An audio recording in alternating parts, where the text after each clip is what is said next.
Kung gusto po nating ma-experience ang power ng extraordinary God, hindi natin siya pwedeng sukatin sa kung anong pinagdaraanan natin ngayon. By faith dapat yon. Hindi porket dumadaan ka sa hirap, sa pagsubok ng buhay, hindi na totoo si Lord. Hindi porket hindi ka sinagot ng crush mo, masamang Lord na si Lord. Hindi pwedeng kung namatayan ka ng kamag-anak, ng mahal sa buhay, masamang Diyos na ang Panginoon. Hindi mo siya pwedeng sukatin sa circumstance. By faith po ito lahat.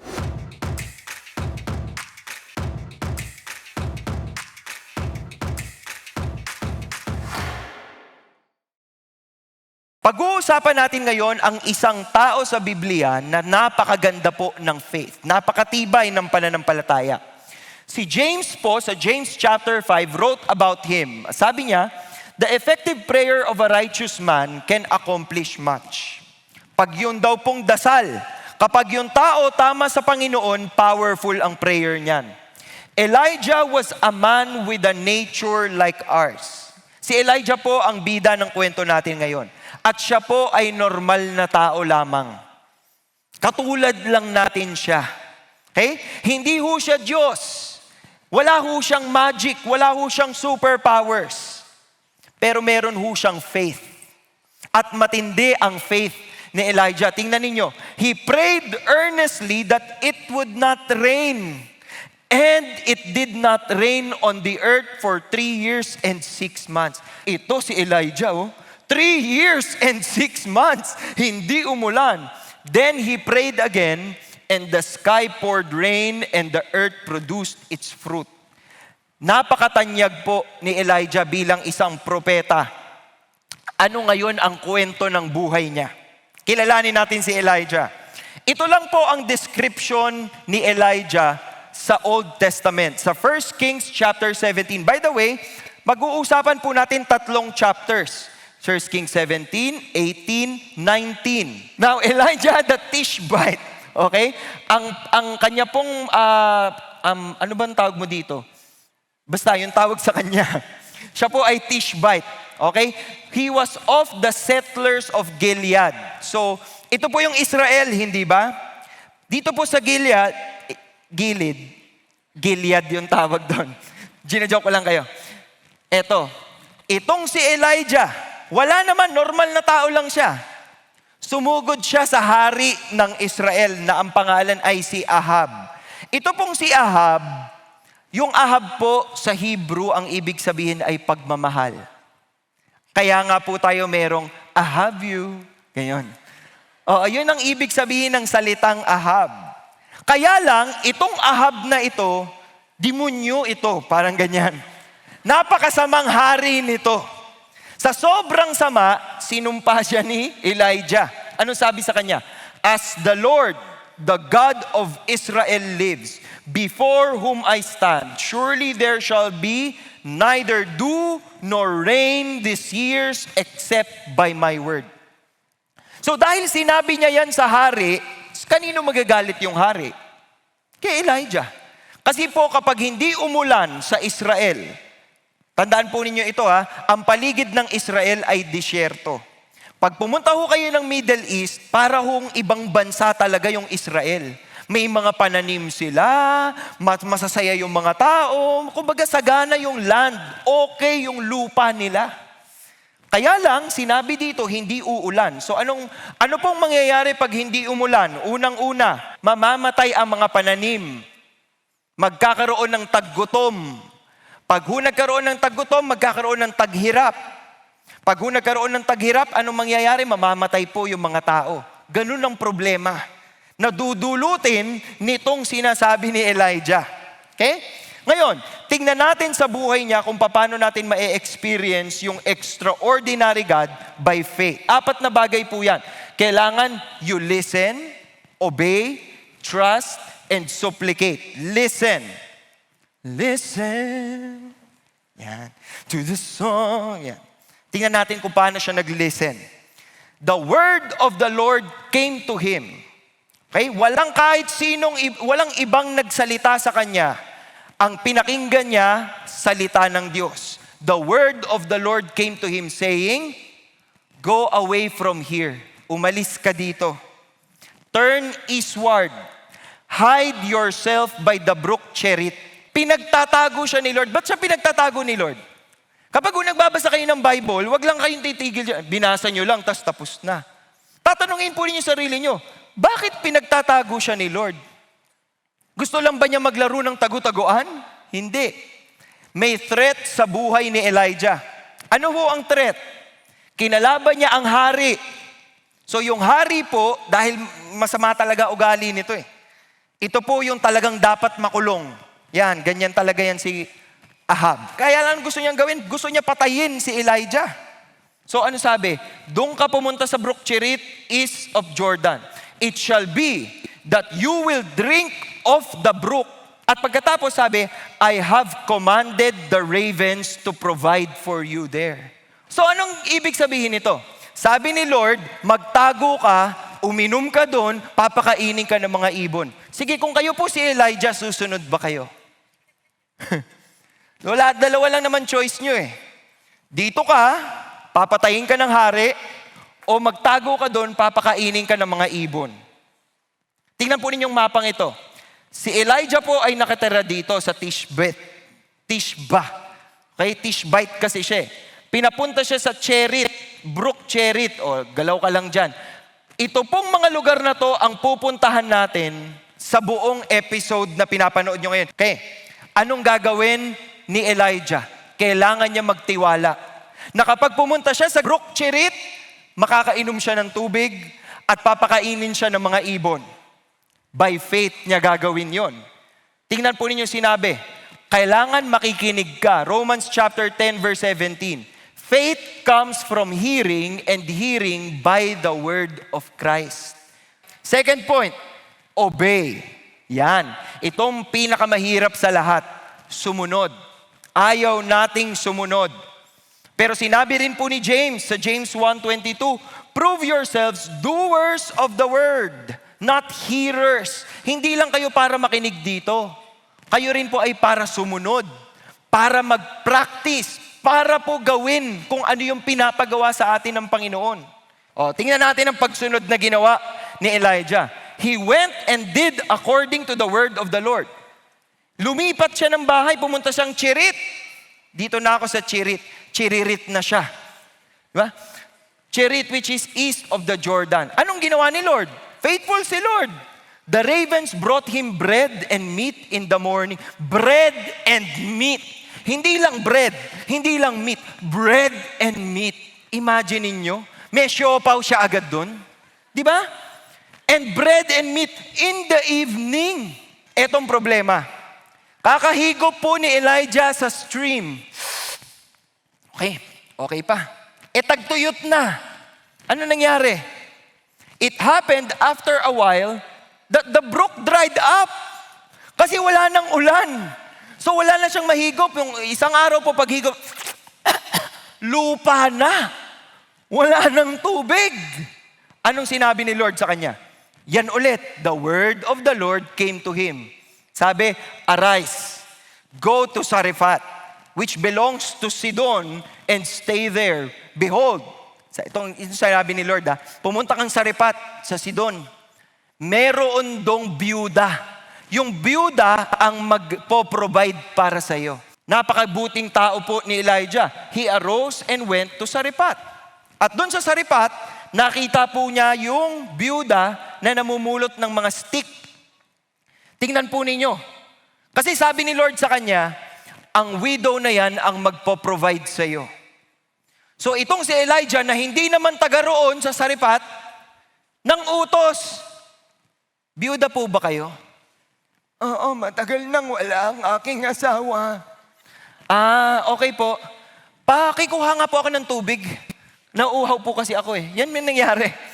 As she was going to get it, mabait eh. He called her to her and said, Ale, samahan mo na rin ng tinapay. Hindi ako nagjo-joke ha. Ito, sinabi please bring me a piece of bread in your hand. Bakit gagawin niya ni Elijah? Kasi sinabi ni Lord.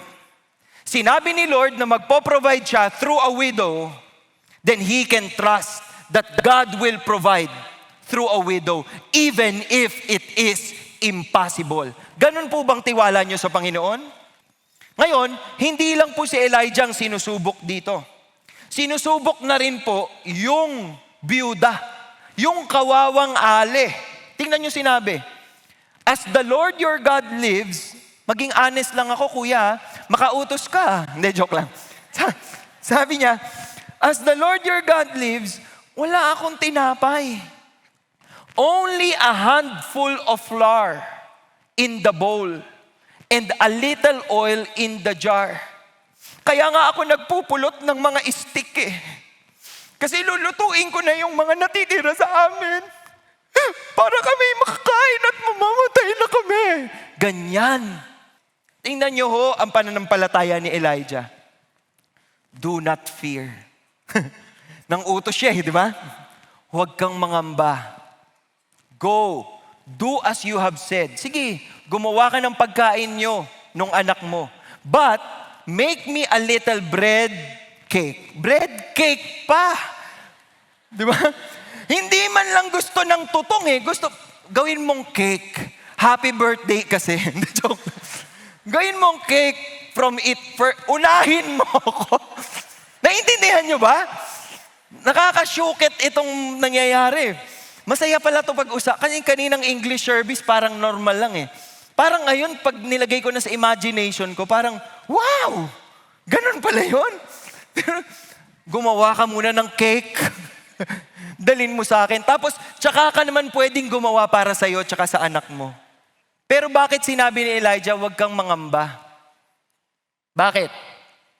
Kasi alam ni Elijah, dinala siya doon ng Panginoon, hindi lang para mag-provide para kay Elijah, kundi para ipakita dito sa babaeng ito na ang Diyos natin tapat at kayang mag-provide. Ang Diyos natin mabuti kahit hindi taga-Israel kaya niyang alagaan. At kahit ni-reject na siya ng sanlibutan dahil nga siya'y widow na, wala na siyang pag-asa.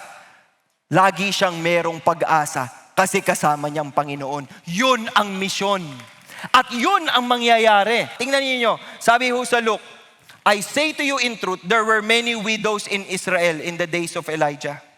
When the sky was shut up for 3 years and 6 months, when a great famine came over the land. And yet, Elijah was sent to none of them. Pwede naman kung gusto lang pakainin ni Lord, sige, bumunta ka sa Biyuda. Meron din dito sa Israel. Sa kabilang barangay, sa Brook Cherith. Sa katabi ng Brook Cherith, Charat naman. Dito ka sa Brook Charat. Meron diyang Biyuda. Pwede niyang gawin yun eh. Pero dinala ho ni Lord si Elijah sa Sarephat, in the land of Sidon, to a woman who was a widow. The Lord was going to use Elijah to bless this woman. Yun po ang susi. Kaya kung hindi sinunod, kunyari nagreklamo ho si Elijah at sabihin niya, Lord, meron namang biyuda dito na ako manghihingi ng pagkain. Hindi marirealize nung biyuda doon sa Sarephat na ang Diyos ni Elijah ang tunay na Diyos. Nare-realize niyo po ba yun?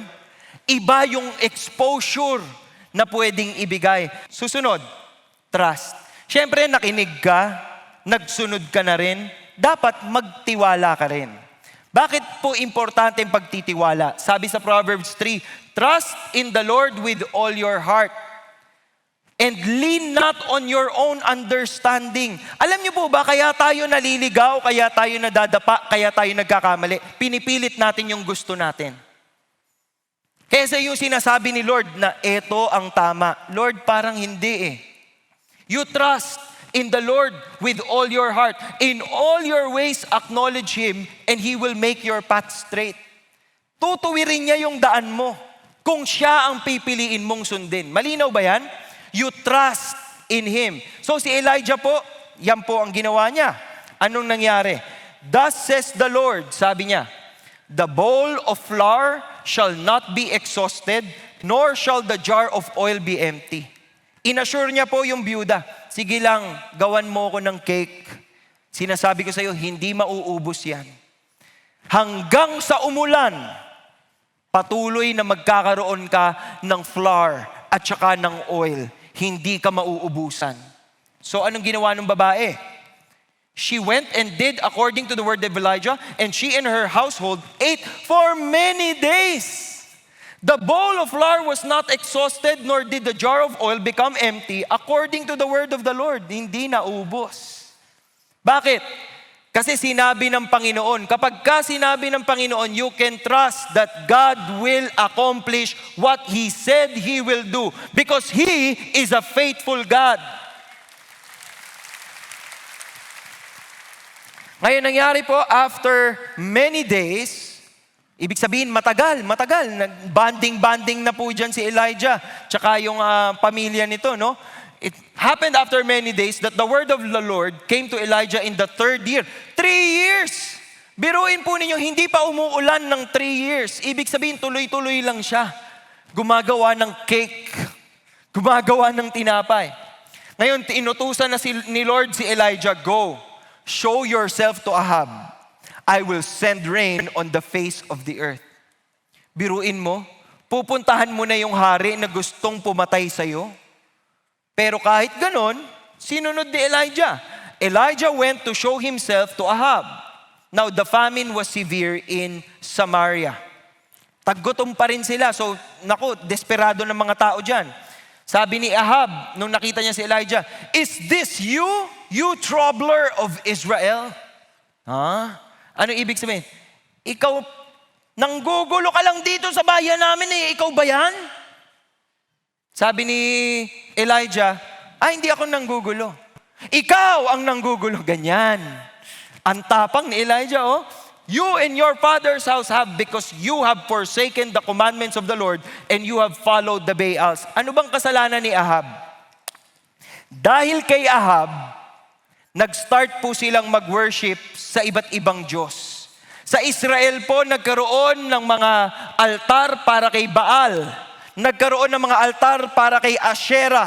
At may iba-iba na po silang Diyos. Dapat si God lang ang Diyos nila. Pero dahil kay Ahab at sa kanyang asawa, talagang naahas po ang buong bansa.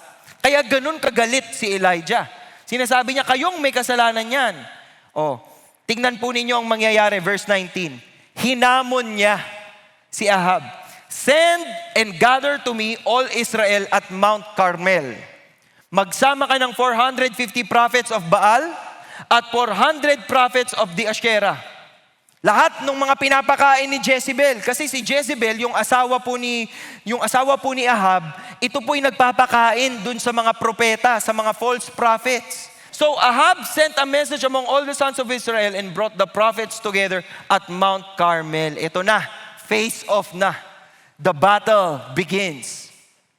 Elijah came to all the people and said, ito pinagsabihan niya. Ito memory verse natin. How long will you hesitate between two opinions? If the Lord is God, follow Him. But if Baal, follow Him. Pero yung mga tao po, hindi nakasagot.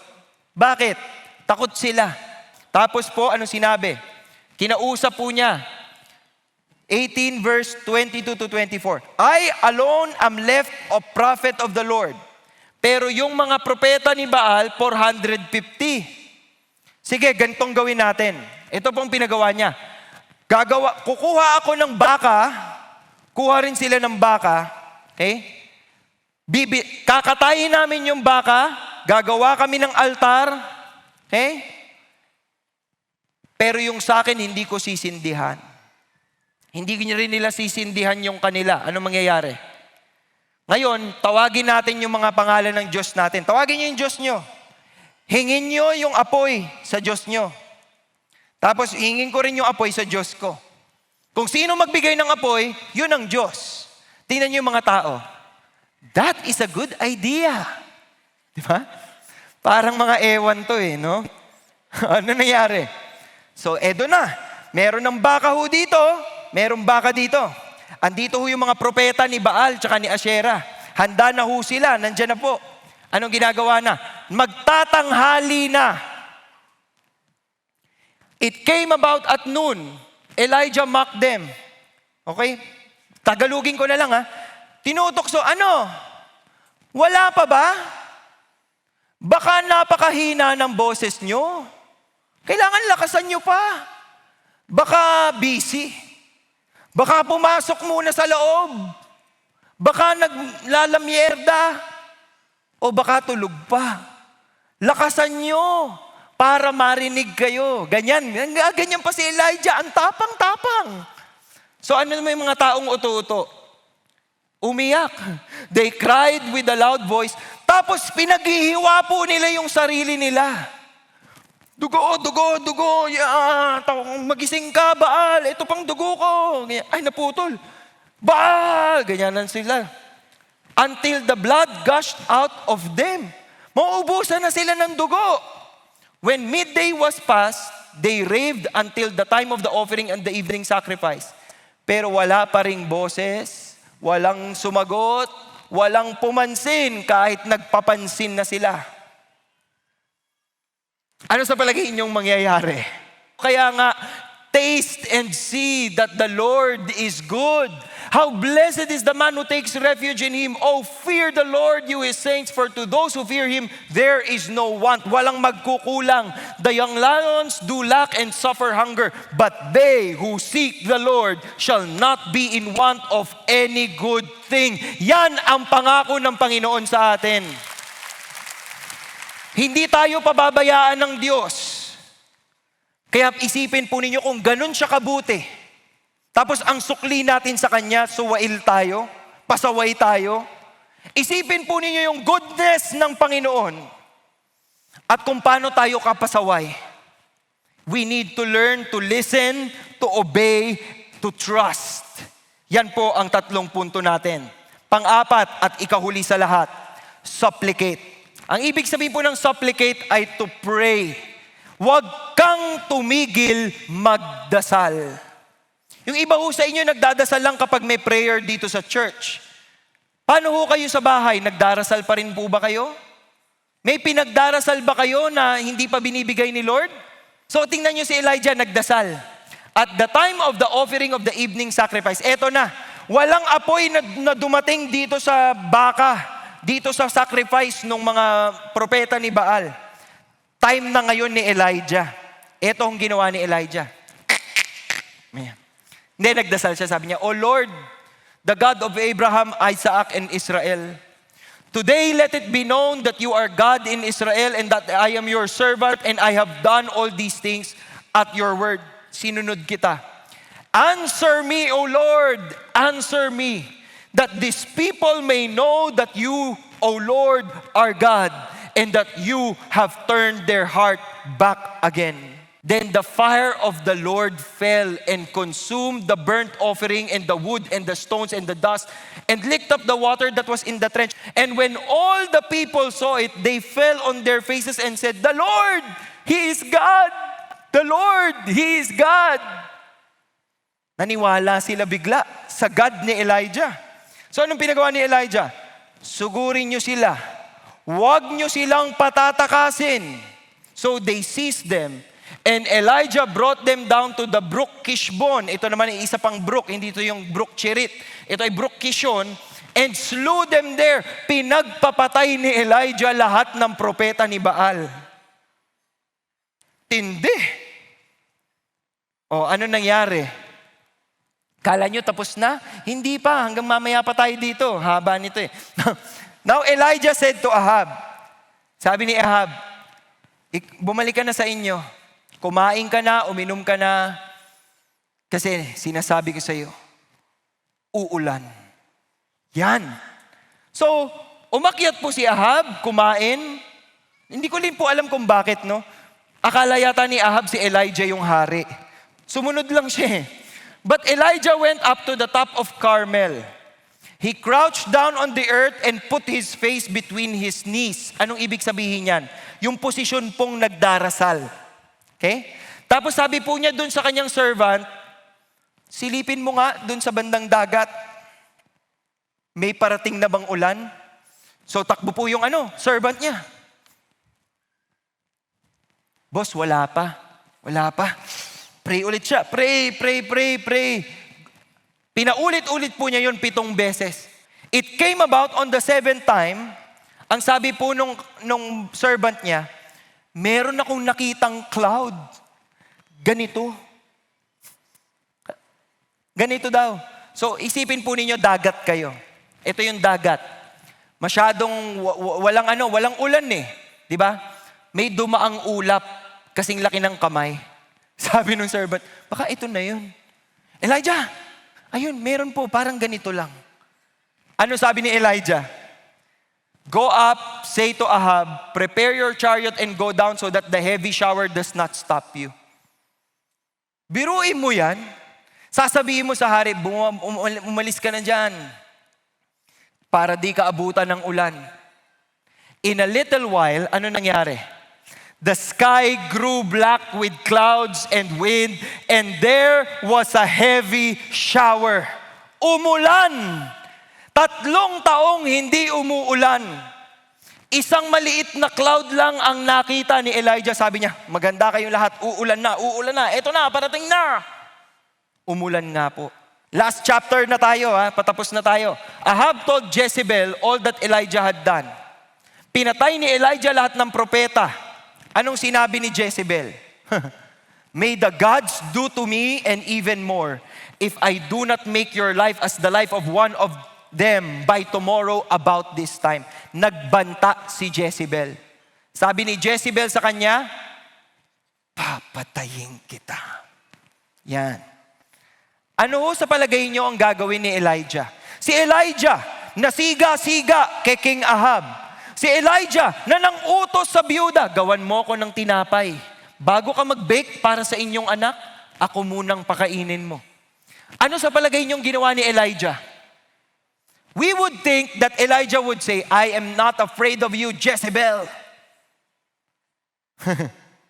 But the next verse said a different thing. He was afraid and arose and ran for his life. Nagtatakbo si Elijah, naduwag, nagtago, nagpunta sa Beersheba, and which belongs to Judah. Iniwan yung servant niya doon. Tapos naglakbay pa siya, nakahanap ng puno, tumambay sa puno, at doon sa puno nagmukmok. He requested for himself that he might die. Sabi niya, tama na Lord, patayin mo na ako. I am not better than my fathers. Biruin niyo si Elijah na sobrang tindi ng faith, biglang mahuhulog ng ganyan. Humiga po si Elijah under a juniper tree at nagpadala ang Diyos ng isang anghel. Anghel sa lupa. Nahawakan ho siya. Tapos anong sinabi? Pag ganito mong gagawin ninyo kapag meron kayong kapamilyang nadidepress o nalulungkot, bumangon ka dyan, kumain ka. Then he looked and behold, there was at his head a bread cake baked on hot stones. May jar of water pa. May panulak pa. So anong ginawa po ni Elijah? Kumain. Tapos natulog ulit. So pinuntahan ulit siya ng the angel of the Lord a second time. Ginising ulit. Pagod na pagod ka. Bangon na. Kain ka ulit. Kain ulit siya. Kain tulog. Yung palang pampagaling no? So he arose and ate and drank and went in the strength of that food 40 days and 40 nights to Horeb, the mountain of God. Biruin mo, yung lakas na ibinigay sa kanya nung pakain ng anghel, 40 days and 40 nights okay siya. At narating po niya yung Mount Horeb. At doon sa Mount Horeb, kinausap siya ni Lord. Anong ginagawa mo dito, Elijah? Anong ginagawa mo dito? So, si Elijah hindi makausap. Hindi makausap. Tapos maya-maya po, biglang lumindol. Pero wala si Lord. Biglang nagbiyak-biyak yung mga bato. Pero wala pa rin si Lord. Biglang umihip yung malakas na hangin. Pero wala pa rin si Lord. Tapos, may sunog. Parang may sunog. Pero wala pa rin si Lord. Pero pagkatapos po, nung sunog, may mahimbing na tinig ng boses. At nung narinig po yun ni Elijah, nagtakip siya ng mukha niya. At yung boses na yun nangusap sa kanya, what are you doing here, Elijah, ano ba talaga ang ginagawa mo? Ano ba talagang ginagawa ni Elijah? Nagtatago po siya. Bakit siya nagtatago? Bakit siya nalulungkot? Bakit depressed si Elijah?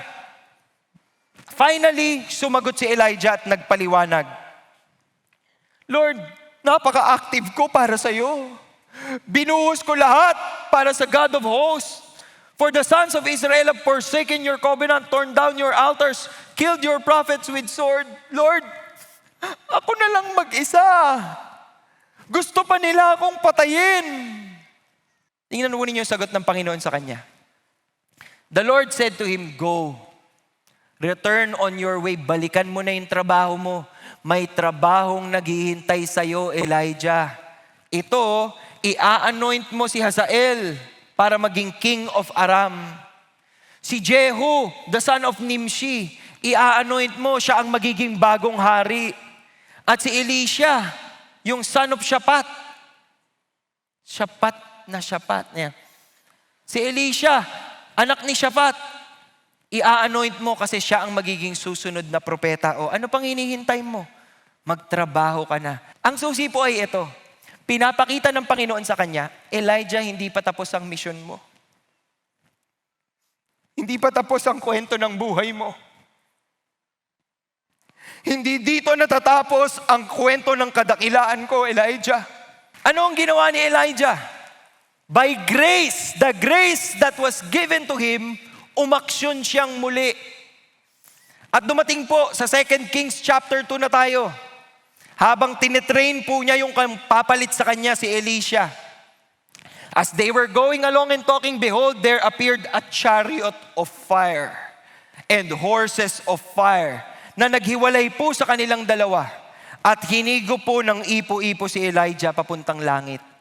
And eventually in the New Testament, ano makikita ninyo? Makikita nyo si Elijah kasama ni Jesucristo at ni Moses. Tingnan po ninyo. Sa Transfiguration po, while he was praying, the appearance of his face became different and his clothing became white and gleaming. Si Jesus po ito.